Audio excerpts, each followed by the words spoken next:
Some people say that we need somewhere to go when the Earth is no longer capable of sustaining life. Others simply like the pretty pictures NASA can produce. Some want new technologies that come from exploring the universe, like computers, cell phones, and the internet. But whatever the reason, humans have always been interested in exploration. As we learn more and more about the universe, our capabilities to do clever things improve along with it. In fact, that's what technology is. Technology is applying scientific knowledge for specific and practical human purposes. It's really that simple. Even the wheel is an example of technology.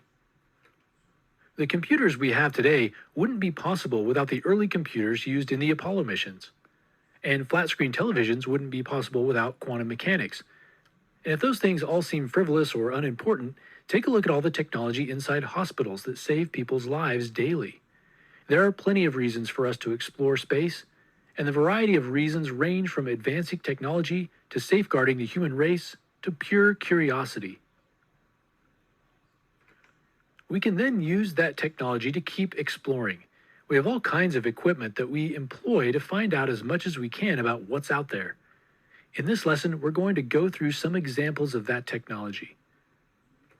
While it's possible to explore the universe from a distance, there's nothing quite like getting out there ourselves. We can do that with people, like with the moon missions, or we can do that with robots. The probes we send out into the universe, usually to explore the other planets, have many different types and components. The most common of these are flybys, orbiters, landers, and rovers. A probe designed to fly by simply uses the gravitational pull of a planet or moon to give itself a little speed boost. While it's passing by, it can take some images and measurements from a distance. Examples of flyby missions include the Voyager and Mariner probes. An orbiter is the part of a space probe that is designed to go into orbit around a planet, moon, or other body in space. Some probes are 100% orbiter. They're specifically designed to go into orbit and take some photos. A lander is a part of a space probe that is designed to land on a planet or moon. Usually, these missions involve a combination of an orbiter and lander, with the lander part being launched from an orbiter. Landing is perhaps the most difficult part of these kinds of space missions. Many landers have been lost because of rough landings or collisions. Last of all, we have rovers. A rover is a vehicle designed to travel across the surface of a planet or moon to collect data. For a rover to reach the surface, the mission also has to involve a lander to get it there in the first place. Rovers tend to use solar power to keep themselves operating and can take all kinds of samples and measurements, transmitting data back to Earth. Right now, there are 2 rovers on Mars that are still working.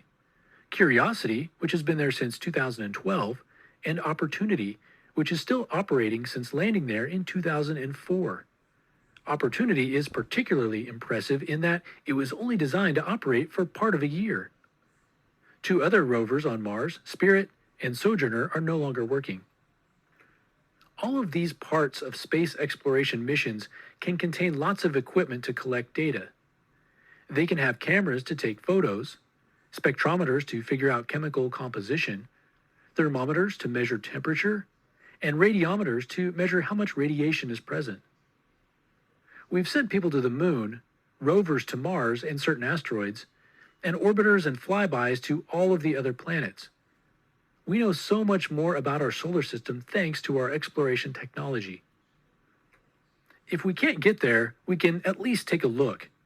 The nearest star, apart from the Sun, is 4.24 light years away, which would take tens of thousands of years to reach.